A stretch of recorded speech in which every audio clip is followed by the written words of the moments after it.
Assalamualaikum warahmatullahi wabarakatuh. Perkenalkan, kami dari kelompok 13 akan membahas materi yang bertemakan cara-cara untuk menyelesaikan suatu sengketa bisnis. Berikut adalah anggota kelompok kami, yaitu ada Hafid Muhammad Nasmi, Alfira Supratiwi, saya sendiri Anissa Aprilia Fitri, dan yang terakhir Teresa Sito Masriah. Untuk pokok bahasan dari kelompok kami ada 3. Yang pertama sengketa bisnis, yang kedua penyelesaian sengketa di dalam pengadilan atau pengadilan agama, dan yang ketiga penyelesaian sengketa di luar pengadilan atau arbitrase syariah. Untuk pokok bahasan yang pertama yaitu sengketa bisnis. Pengertian sengketa bisnis. Dalam Kamus Bahasa Indonesia, sengketa adalah pertentangan atau konflik. Jadi, sengketa adalah perilaku pertentangan antara kedua orang atau lembaga atau lebih yang menimbulkan akibat hukum dan karenanya dapat diberikan sanksi hukum bagi salah satu di antara keduanya. Urgensi alternatif penyelesaian sengketa bisnis di Indonesia dari sudut pandang pembuat keputusan. Yang pertama, adjudikatif, yaitu mekanisme penyelesaian yang ditandai di mana kewenangan pengambilan keputusan pengambilan dilakukan oleh pihak ketiga dalam sengketa di antara para pihak. Yang kedua, konsensual atau kompromi, yaitu cara penyelesaian sengketa secara kooperatif atau kompromi untuk mencapai penyelesaian yang bersifat win-win solution. Yang ketiga, kuasi adjudikatif, yaitu merupakan kombinasi antara unsur konsensual dan adjudikatif.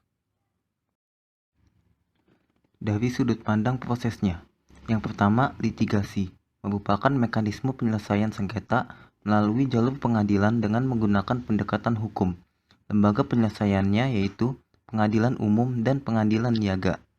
Yang kedua, non-litigasi merupakan mekanisme penyelesaian sengketa di luar pengadilan dan tidak menggunakan pendekatan hukum formal.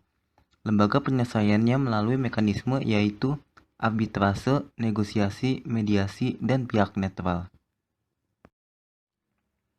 Terdapat 5 model penyelesaian sengketa selain pengadilan, yaitu sistem mediation, sistem arbitrase, sistem adjudication, sistem conciliation, dan sistem ministerial. Selanjutnya yaitu penyelesaian sengketa di dalam pengadilan agama. Penyelesaian sengketa di dalam pengadilan agama.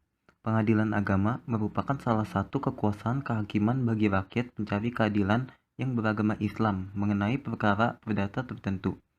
Sebagai institusi penegak hukum, peradilan agama harus kuat status dan kedudukannya sehingga dapat memberikan kepastian hukum kepada para pencari keadilan. Mekanisme penyelesaian sengketa bisnis syariah yang bersifat perdata secara umum dapat diselesaikan melalui 3 alternatif. Yang pertama, ditempuh melalui perdamaian atau yang dikenal dengan sistem ADR, Alternative Dispute Resolution. Yang kedua, melalui arbitrase syariah atau tafkim. Yang ketiga, melalui jalur litigasi, yaitu proses peradilan di pengadilan agama atau pengadilan negeri tergantung klausa perjanjian yang disepakati.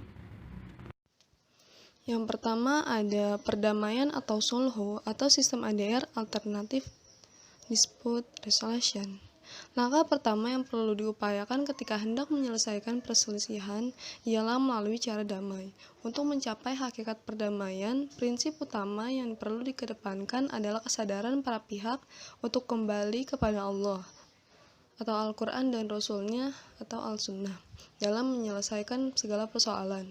Landasan hukum penyelesaian sengketa secara damai tertuang dalam pasal 1338 KUH Perdata bahwa perjanjian yang dibuat sesuai undang-undang akan berlaku sebagai undang-undang bagi yang membuatnya. Artinya bahwa setiap orang bebas membuat perjanjian, menentukan klausul perjanjian hingga penyelesaian sengketa jika di kemudian hari dapat terjadi sepanjang tidak bertentangan dengan undang-undang, kesusilaan, dan ketertiban umum.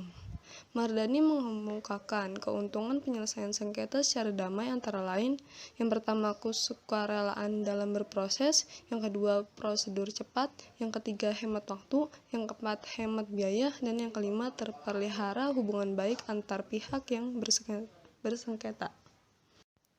Selanjutnya yaitu ada arbitrase syariah atau tahkim. Menurut Stephen Hagiff bahwa arbitrase atau tahkim adalah suatu pengajuan sengketa berdasarkan perjanjian antara para pihak kepada orang-orang yang dipilih sendiri oleh mereka untuk mendapatkan suatu keputusan. Saat ini telah ada lembaga khusus Badan Arbitrase Syariah Nasional atau Basyarnas yang diharapkan mampu menyelesaikan segala bentuk sengketa, muamalat, dan perdata yang muncul di kalangan umat muslim. Badan Arbitrase Syariah atau Basyarnas sebagai alternatif penyelesaian sengketa di lembaga keuangan syariah mempunyai tujuan yaitu memberikan penyelesaian yang adil dan cepat dalam sengketa-sengketa muamalat atau perdata yang timbul dalam bidang perdagangan, industri, keuangan, jasa, dan lainnya. Yang kedua, menerima permintaan yang diajukan oleh para pihak dalam suatu perjanjian tanpa adanya suatu sengketa untuk memberikan suatu pendapat yang mengikat mengenai suatu persoalan berkenaan dengan perjanjian tersebut. Selanjutnya yaitu penyelesaian melalui proses persidangan atau litigasi. Sebagaimana lazimnya, dalam menangani setiap perkara yang diajukan kepadanya, hakim selalu dituntut mempelajari terlebih dahulu perkara tersebut secara cermat. Untuk mengetahui substansinya, serta hal ihwal yang senantiasa ada menyertai substansi perkara tersebut, hal ini perlu dilakukan guna menentukan arah jalannya pemeriksaan perkara tersebut dalam proses persidangan nantinya. Berkaitan dengan hal tersebut, dalam hal memeriksa perkara ekonomi syariah, khususnya perkara perbankan syariah, ada beberapa hal penting yang harus dilakukan terlebih dahulu sebelum proses persidangan dimulai. Adapun hal-hal penting yang harus dilakukan terlebih dahulu tersebut antara lain yaitu: yang pertama, pastikan lebih dahulu perkara tersebut bukan perkara perjanjian yang mengandung klausa arbitrase. Yang kedua, pelajari secara cermat perjanjian atau akad yang mendasari kerjasama antar para pihak. Selanjutnya yaitu penyelesaian sengketa bisnis syariah melalui lembaga arbitrase syariah. Penyelesaian sengketa bisnis syariah melalui lembaga arbitrase syariah. Dalam hukum Islam, istilah arbitrase dapat dipadankan dengan kata tahkim yang berasal dari kata kerja hakama yang berarti menjadikan seseorang sebagai penengah bagi suatu sengketa. Sebagaimana diketahui, arbitrase dapat berupa arbitrase sementara atau ad hoc maupun arbitrase melalui badan permanen atau institusi. Arbitrase ad hoc dilaksanakan berdasarkan aturan-aturan yang sengaja dibentuk untuk tujuan arbitrase. Misalnya Undang-Undang Nomor 30 Tahun 1999 tentang arbitrase dan alternatif penyelesaian sengketa. Arbitrase institusi adalah suatu lembaga yang permanen yang dikelola oleh berbagai badan arbitrase berdasarkan aturan-aturan yang mereka tentukan sendiri. Badan Arbitrase Syariah Nasional atau Basyarnas sebagai salah satu lembaga yang menawarkan jasa arbitrase untuk sektor bisnis ekonomi Islam atau bisnis berbasis syariah. Lembaga arbitrase ini mengklaim berdasarkan hukum Islam. Sebagai suatu badan arbitrase, Basyarnas bertujuan menyelesaikan perselisihan atau sengketa keperdataan dengan prinsip mengutamakan perdamaian atau islah dan prinsip syariah. Prosedur penyelesaian sengketa melalui arbitrase. Hal-hal yang berkaitan dengan prosedur dan proses penyelesaian sengketa lembaga keuangan syariah melalui Basyarnas harus didasarkan pada Undang-Undang Nomor 30 Tahun 1999 tentang arbitrase dan peraturan prosedur Basyarnas. Adapun ketentuan-ketentuan umum yang terkait prosedur penyelesaian sengketa Undang-Undang Nomor 30 Tahun 1999 sebagai berikut. 1. Pemeriksaan sengketa harus diajukan secara tertulis. Namun demikian, dapat juga secara lisan apabila disetujui para pihak dan dianggap perlu oleh arbiter atau majelis arbiter. 2.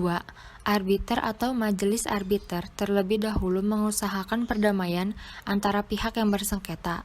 Para arbiter mengupayakan untuk menegakkan keadilan yang hakiki sesuai dengan ajaran Al-Quran dan Sunnah Rasul. 3. Pemeriksaan atas sengketa harus diselesaikan dalam waktu paling lama 180 hari sejak arbiter atau majelis arbiter terbentuk. Namun demikian dapat diperpanjang apabila diperlukan dan disetujui para pihak. 4. Putusan arbitrase harus memuat kepala putusan yang berbunyi demi keadilan berdasarkan ketuhanan yang Maha Esa.